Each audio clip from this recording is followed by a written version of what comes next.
എല്ലാ പ്രതീക്ഷകളും തകിടം മറിച്ച് 2 വർഷം മുമ്പ് ബേക്കറിയുടെ താളം തെറ്റി.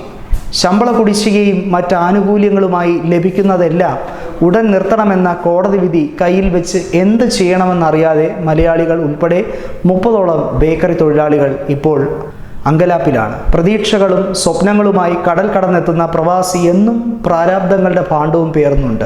പുതിയ ലോകത്തെത്തുമ്പോൾ നേരിടുന്ന പ്രതിസന്ധികൾക്ക് മുമ്പിൽ ചിലപ്പോഴെങ്കിലും അവർ പകച്ചു പോകും. ഇപ്പോഴിതാ സൗദി അറേബ്യയിൽ ശമ്പള കുടിശ്ശികയും മറ്റ് ആനുകൂല്യങ്ങളെല്ലാമായി ലഭിക്കാനുള്ളതെല്ലാം ഉടൻ നിർത്തണമെന്ന കോടതി വിധി കയ്യിൽ വെച്ച് അനാഥരായി അലയുകയാണ് ഒരു പറ്റം തൊഴിലാളികൾ. സ്പോൺസർ രാജ്യം വിട്ടതോടെ തങ്ങൾക്ക് ലഭിക്കാനുള്ളതെല്ലാം എവിടെ നിന്ന് കിട്ടുമെന്നറിയാതെ ഉഴലുകയാണവർ.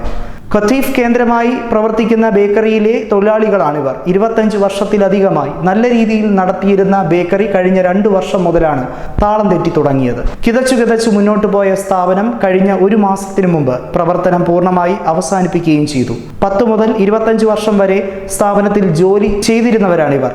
ആദ്യമൊക്കെ 2-3 മാസത്തിലൊരിക്കൽ ശമ്പളമെങ്കിലും കിട്ടുമായിരുന്നു. എല്ലാം ശരിയാകുമെന്ന പ്രതീക്ഷയിൽ തൊഴിലാളികൾ കമ്പനിയിൽ തുടരുകയുമായിരുന്നു. പിരിഞ്ഞു പോകുമ്പോൾ കമ്പനിയിൽ നിന്ന് ലഭിക്കുന്ന സേവാനന്ദ ആനുകൂല്യങ്ങളായിരുന്നു അധികം പേരുടെയും പ്രതീക്ഷ.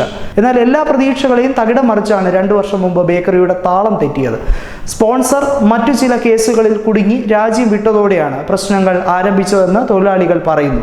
സ്ഥാപനം ഏൽപ്പിച്ചവരുടെ കെടുകാര്യസ്ഥതയാണ് പ്രതിസന്ധിക്ക് കാരണമെന്നും ഇവർ പറയുന്നു. 14 മാസത്തിലധികം ശമ്പളം കുടിശ്ശികയായതോടെ തൊഴിലാളികൾ സംയുക്തമായി തൊഴിൽ കോടതിയെ സമീപിക്കുകയായിരുന്നു. കമ്പനിയുടെ പ്രതിനിധികൾ ഹാജരാകാത്തതിനാൽ തൊഴിലാളികൾക്ക് അനുകൂലമായി കോടതി വിധി പുറപ്പെടുവിച്ചിരുന്നു. എന്നാൽ മാസങ്ങൾ കഴിഞ്ഞിട്ടും വിധിച്ച തുക ആര് തരുമെന്ന ചോദ്യം മാത്രം ബാക്കിയാവുകയാണ്. 15 വർഷമായി ഈ കമ്പനിയിൽ അക്കൗണ്ടന്റായി ജോലി നോക്കുന്ന കൊല്ലം കരുനാഗപ്പള്ളി അൻഷാദിന് 14 മാസത്തെ ശമ്പള കുടിശ്ശിക ഉൾപ്പെടെ 50,000 റിയാലാണ് കോടതി വിധിച്ചിരുന്നത്.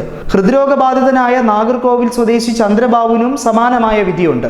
പക്ഷേ അടിയന്തരമായി ചികിത്സ തേടണമെന്ന് ഡോക്ടർമാർ ഉപദേശിച്ചതോടെ ഇയാളെ ഹുറൂബാക്കിയതിനു ശേഷം ഡീപോർട്ടേഷൻ സെന്റർ വഴി എക്സിറ്റ് അടിച്ച് നൽകുകയായിരുന്നു.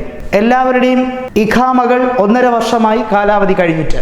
ചിലരൊക്കെ എല്ലാം വേണ്ടെന്ന് വെച്ച് പോലീസിൽ ഹാജരായി ജയിൽ വഴി നാട്ടിലേക്ക് പോയി. തങ്ങളുടെ ബാക്കിയുള്ള സമ്പാദ്യമെല്ലാം ഇവിടെയാണ്. ഇതൊഴിവാക്കി നാട്ടിലെത്തിയാൽ എങ്ങനെ ജീവിക്കും എന്നാണ് തൊഴിലാളികൾ ഇപ്പോൾ ചോദിക്കുന്നത്. സ്ഥാപനം പൂട്ടിയതോടുകൂടി ഭക്ഷണത്തിനും നിത്യച്ചെലവിനും പോലും ഇവർ ബുദ്ധിമുട്ടുകയാണ്.